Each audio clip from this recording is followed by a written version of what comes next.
আমি সকল মানুষের কাছে এটা বলবো যে বাংলাদেশে আজকে সত্যি মাইনরিটিজের উপরে যে অত্যাচার চলছে সেটা আমরা কেউ ভালো চোখে দেখছি না।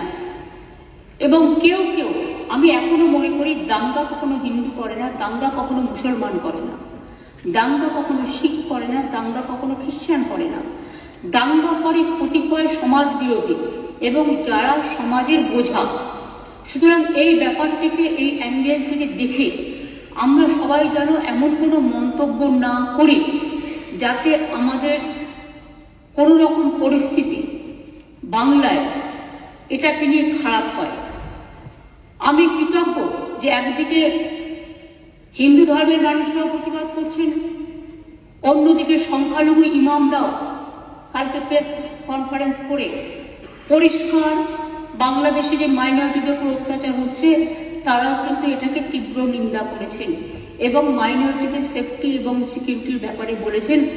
এটা বাংলায় প্রথম, যারা মনে রাখবেন এটা আমাদের ধর্মনিরপেক্ষতার একটা প্রধান একটা স্তম্ভ। এবং আমি সকলকে এই জন্য অভিনন্দন জানাচ্ছি।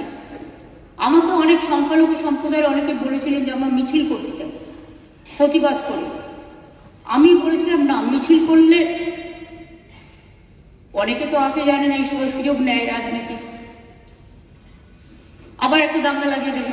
আমি দাঙ্গা তো চাই না, আমরা দাঙ্গা চাই না, শান্তি চাই। একটা হিন্দুর গায়ে যে রক্ত আছে, একটা মুসলিমের গায়ে সে রক্ত আছে, একটা ভাইয়ের গায়ে যে রক্ত আছে, একটা বোনের গায়ে সে রক্ত আছে, একটা পাঞ্জাবির গায়ে যে রক্ত আছে, একটা শিখের গায়ে খ্রিস্টানের গায়েও সে রক্ত আছে।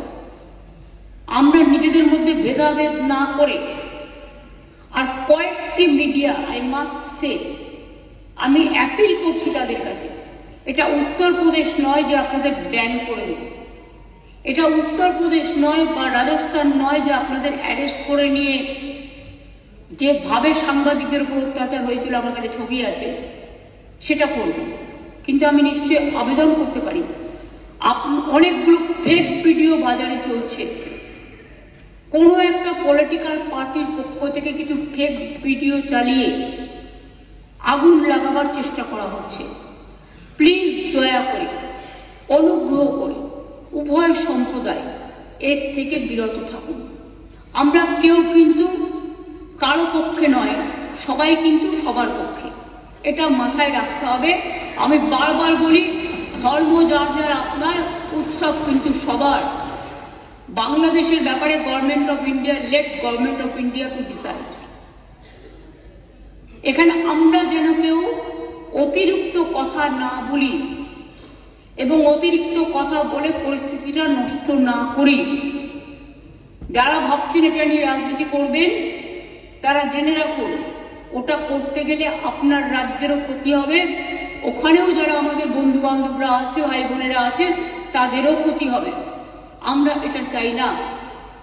গভর্নমেন্টের কতগুলো পলিসি আছে, যেমন এক্সটার্নাল অ্যাফেয়ার্স পলিসি, এটা গভর্নমেন্ট অফ ইন্ডিয়ার ভাগ্যে পড়ে, আমাদের নয়, ওদের জুরিসডিকশনে পড়ে। অনেকে ওপার বাংলা থেকে এপার বাংলা আসতে চাইছে, কিন্তু তারা ঢুকতে পারছে না। আমাদের কোনো আপত্তি নেই, কিন্তু সেখানে বর্ডার সিকিউরিটি ফোর্স দায়িত্ব নিয়েছেন, তারা আসতে দেবে কি দেবে না এটা তাদের ব্যাপার, সেই নিয়েও আমি কোনো কটু মন্তব্যে যাব না। কিন্তু যাদের টাকা আছে, পয়সা আছে, ভিসা আছে, পাসপোর্ট আছে, তারা তো প্লেনে চলে আসছে। প্লেন তো আসছে, প্লেন তো চলছে, ট্রেন তো চলছে, কিন্তু গরিব মানুষগুলো যাদের কাছে হয়তো কিছু নেই, তারা আসতে গেলে পারছে না, তারা বাধা পাচ্ছে বিএসএফ এর কাছে। আমাদের হাতে কিন্তু বর্ডার নেই, এটা মাথায় রাখবেন। তাই আমি সবাইকে বলবো, এমন কোনো কথা যাতে আমরা না বলি যাতে কোনো আমাদের পক্ষও নয়, এ পক্ষও নয়, ও পক্ষও নয়। আমি সবাইকে আবেদন করছি যাতে কোনো অতিরিক্ত কোনো প্ররোচনা সৃষ্টি হতে পারে। আমি যতদূর জানি কালকে ফরেন সেক্রেটারি যাবেন বাংলাদেশে, আজকেই যাচ্ছেন, কালকে ওদের মিটিং আছে। সুতরাং লেট দেম ডিসাইড। এই ব্যাপারে আমি পরিষ্কার বলি, এক্সটার্নাল অ্যাফেয়ার্স এর ব্যাপারে উই নেভার ইন্টারফেয়ার। আমাদের দলের পলিসি হচ্ছে, এবং আমাদের সরকারেরও, আমরা সবসময় এই ব্যাপারে গভর্নমেন্ট অফ ইন্ডিয়া যে গাইডলাইন্স দেয়, এক্সটার্নাল অ্যাফেয়ার্স যে গাইডলাইন্স দেয়, এটা কিন্তু আমরা মেনে চলি।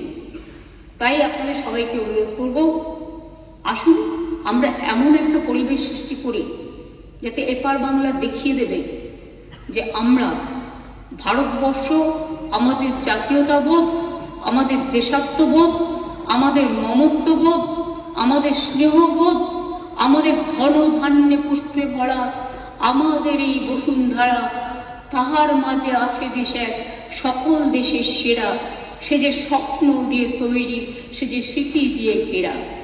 এমন দেশটি কোথাও খুঁজে পাবে না কো তুমি, সকল দেশের সেরা, সে যে মোদের জন্মভূমি।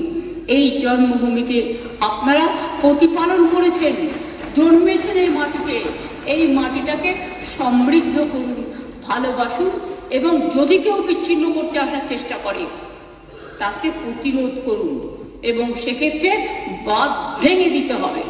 আর যারা কেউ কেউ বলছে বিহার দখল করব, উড়িষ্যা দখল করব, আমি বলি ভাই, ভালো থাকবেন, সুস্থ থাকবেন, সুন্দর থাকবেন, কিন্তু এত বড় হিম্মত আপনাদের কেন? কারণ নেই যে বাংলা, বিহার, উড়িষ্যা সব নিয়ে নেবেন আর আমরা বসে বসে লালিপপ খাবো। এটা ভাববার কোনো কারণ নেই। আমরা যথেষ্ট সচেতন নাগরিক এবং আমরা যথেষ্ট সক্রিয়, কিন্তু আমরা ধৈর্যের পরীক্ষা দিই। তার কারণ এটা আমরা রবীন্দ্রনাথ ঠাকুরের কাছে শিখেছি যে আগুনের পরশমণি ছোঁয়াও প্রাণী, এই জীবন পূর্ণ করো, এই জীবন পূর্ণ করো, এই জীবন পূর্ণ করো। তাই আমি মনে করি ভারতবর্ষের অখণ্ড আমাদের সকলের অখণ্ড, এবং আমরা সবাইকে রক্ষা করব। এটাই আপনাদের সকলকে আমি আবেদন জানিয়ে গেলাম। যেহেতু হাউস চলছে, লোকসভাতেও আমাদের মেম্বাররা নিশ্চয়ই আলোচনা করবেন সুযোগ পেলে। কাজে যিনি গেছেন ক্যাবিনেট সেক্রেটারি, আমরা আশা করি তার দৌত্য সফল হোক, শান্তি ফিরে আসুক। বাংলাদেশের রাজনীতির সাথে আমাদের রাজনীতির সম্পর্ক নেই।